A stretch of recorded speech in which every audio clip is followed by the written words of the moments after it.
This is The True American. The name of this podcast is named after a newspaper, abolitionist newspaper that one time existed in the Commonwealth of Kentucky. The founder and editor of that newspaper was Cassius M. Clay.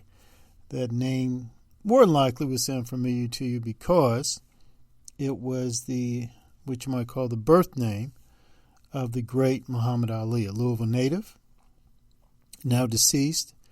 But thank God we have a museum that's been established here in Louisville named after Ali, and it just has a boatload of Muhammad Ali paraphernalia and documents, books, etc. It's a great museum. When you come visit the city of Louisville, please go to the Muhammad Ali Museum. I think you'll learn a lot from it.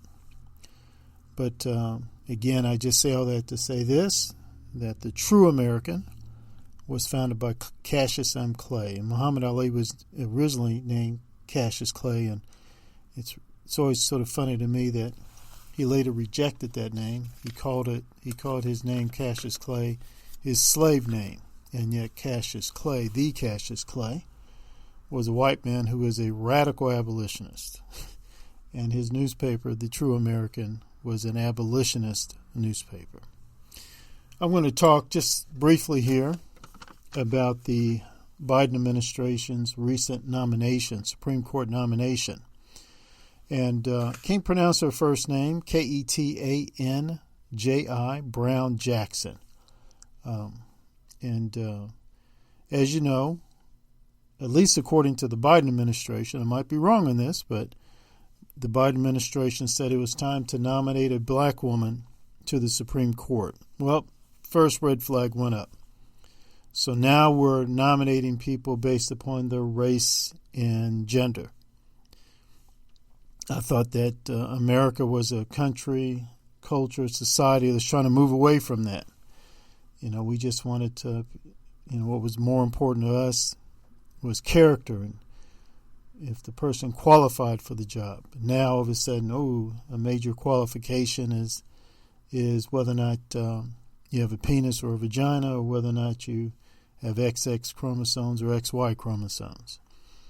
So, but again, that came from the Biden administration. That didn't come from the Republican Party. That didn't come from conservatives. That didn't come from patriots.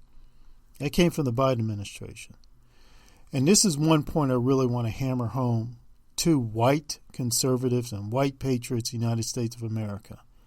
When you see that kind of condescending nonsense coming from white liberals, white cultural Marxists, and white progressives, you need to stand up and have the kahunas to call that type of thinking what it is. It is objectively racist and it's insulting.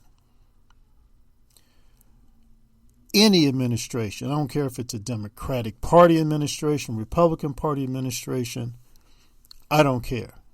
When they nominate someone to the Supreme Court, they should say, hey, we are going to find the best qualified person for that position.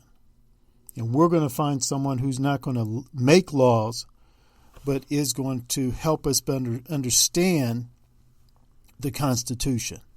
Constitutional law. It's not the Supreme Court's role to make laws or to create new type of rights out of the air. It does not matter if a person's black or white, male or female. We want the best qualified person for a position on the Supreme Court. This stuff about, we need to put a black woman as vice president was ignorant as all get out. Now we need to put a black woman on the Supreme Court is ignorant as all get out. We know it is. And we know it's objectively racist. Black folk in this country fought for decades. For what? Opportunity. The opportunity. And our argument was skin color should play no role whatsoever in denying me an opportunity. That's an immutable human characteristic. I have no control over that. Don't let my skin color keep me from buying a house, Don't let my skin color keep me from going to a public school. Don't let my skin color keep me from going to the emergency room in a hospital. That's all we were saying. Now, all of a sudden, we're being told by white folks, white liberals, white cultural Marxists, white progressives, oh, well, you know, them colored folk, they need a little extra help. So we're not going to talk about, hey, let's get somebody that's going to run with Joe Biden. Let's get the best vice president candidate we can. It's going to help us win the election and make America, tolerant and all this other kind of nonsense. That's not what the white folks in the Democratic Party said. Well, actually, that demand came from black ministers. No, we need a token colored woman. We need her up there. We're not concerned about her qualifications. We're not concerned if she can really add something to the ticket. We're not really concerned if she's going to help the United States military get stronger. We're not going to, and we don't necessarily care if she has the qualifications to help us make the U.S. economy more stable and prosperous. No, we need that token. We need some token colored woman up there, some token black woman up there. Now they're saying that with the Supreme Court. No, what we need is what we need to hear from the Democratic Party is that we need a solid vice president with Biden. We need a solid individual on the Supreme Court. And so, again, remember now, I'm talking to white conservatives and white patriots. So now, when we say, look, Kamala Harris, what's her name, Kamala Harris? Are you kidding me? She's ridiculous.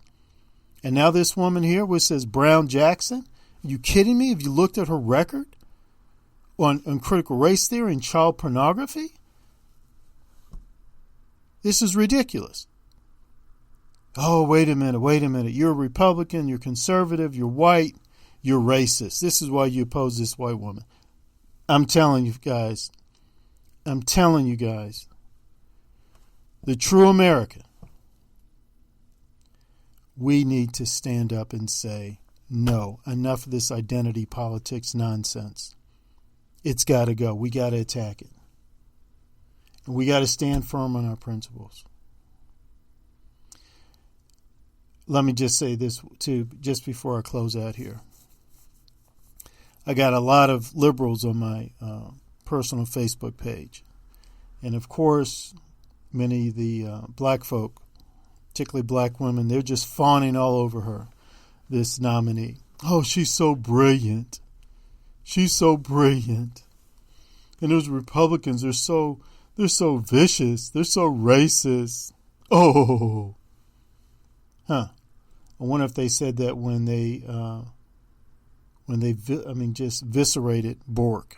Remember that? I wonder if they were saying that when they eviscerated Kavanaugh. Publicly accused that man of rape with nothing, with almost no evidence whatsoever. I wonder if have we forgotten what they did to Clarence Thomas? Those guys were brilliant. I mean, you can't be nominated. I mean, I would hope that no one would be nominated to sit on the Supreme Court if they weren't brilliant. But that's not what these black women are saying now about this black woman. What they're saying about this black woman, oh, she's brilliant. Oh, and she's fighting against these racists. Well, you mean to sit there and tell me Brett Kavanaugh wasn't brilliant? You sitting there and tell me Clarence Thomas wasn't brilliant? You're going to sit there and tell me what happened to Brett Kavanaugh and Clarence Thomas wasn't horrific? Wasn't horrible? Wasn't an abomination? That's exactly what they're saying. That's exactly what these white women are saying. These black women are saying. That's exactly what these black women are saying. They're letting you know their racism. They're throwing it right out there in public. They're not. They're hypocrites. And actually, they're not even hypocrites because they've always been this way. Oh, but wait a minute. Let me further clarify this. These are black liberals, black females who are liberals, who hate America, who don't have any patriotism, who loathe Western values and culture, and who are all for the killing of black babies in the womb. And white patriots, we have to call them out. They don't give a flip about this woman because she's brilliant. This black woman because she's brilliant. Of course she's brilliant. Of course she's got education and qualifications and all. Most any nominee would. No, they're supporting her because she hates white folks. She has a loathing for American patriots. That's why they're celebrating her. Because let me tell you something. If Dr. Carol Swain was nominated, or Candace Owens was nominated, or any black woman who is a conservative and a patriot and pro-life, they'd hate that woman. They'd spit on that woman's face. I don't care how many degrees she'd have. They spit on that woman's face. We have to, you white folks need to stand up. You white conservatives need to stand up, and you need to be more forceful in exposing and in talking about this blatant hypocrisy. They're going to call you racist anyway. So don't let that stop you. They're going to call you racist anyway. This is a true American. Please share this podcast with others. Please like this podcast. Please donate. Go to I also do another podcast called Book Talk with Corbin. My website is booktalkwithcorbin.com. You go to that website, upper right-hand corner, you can donate. Please, I need donations so I can keep doing this podcast, and also to the other podcasts I do, Book Talk with Corbin. That's where I interview authors. So it's very important that you donate so I can keep doing what I'm doing.